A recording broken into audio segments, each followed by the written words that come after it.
ماں اپنی اولاد پہ کتنی مہربان ہوتی ہے. باپ بھی ہوتا ہے لیکن ماں سب سے زیادہ ہوتی ہے.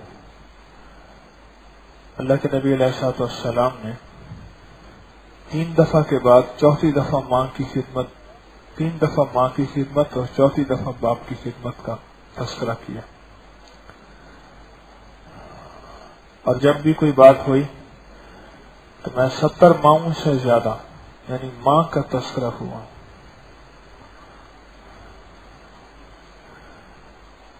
جس ماں کے دل میں اللہ نے محبت ڈالی ہے، اللہ چاہے تو نفرت ڈال دیتا. ناگن کے دل میں اپنی اولاد کے لیے کوئی محبت نہیں ہوتی، اور اس کے بچے نکلتے ہیں تو اپنے بچوں کو کھانا شروع کر دیتی ہے. اور اگر اس کے دل میں اللہ محبت ڈال دیتا تو ہمارے ہاں چیونٹیوں سے زیادہ سانپ ہوتے ہیں. جیسے چیونٹیاں پھر رہی ہیں ایسے سانپ پھر رہے ہوتے. انسان کا زندگی میں سکھ سے رہنا ممکن ہی نہیں تھا. اس کی شان کریمی ہے کہ ناگن کے دل میں اللہ نے محبت نہیں ڈالی اپنی اولاد کی. معلوم ہوا کہ محبت اوپر سے آتی ہے اور یہ عرشی نعمت ہے. یا مقلب القلوب، اے دلوں کو جوڑنے والے اللہ. دل معلوم ہوا اللہ ہی جوڑتا ہے،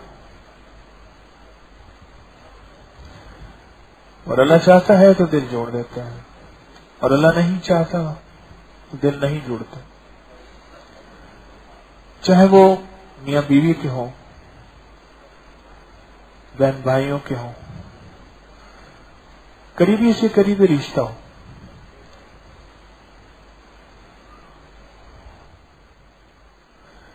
وہ رب بندوں سے محبت کرتا ہے، وہ رب بندوں سے پیار کرتا ہے.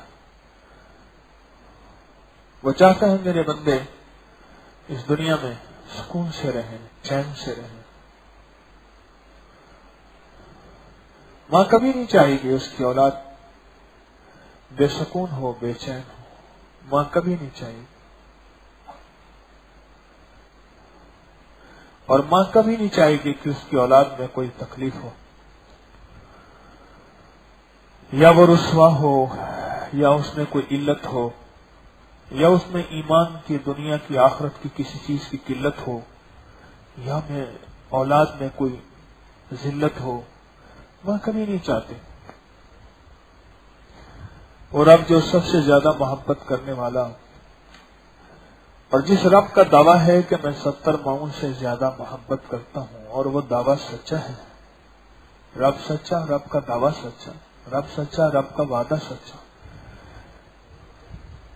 وہ کیسے چاہے گا کہ بندے جہنم میں چلے جائیں، یہ بندے آگ میں تڑپیں، یا دنیا کی مشکلات، مسائل اور دنیا کی پریشانی میں یہ بندے الجھے رہے ہیں؟ وہ رب نہیں چاہتا،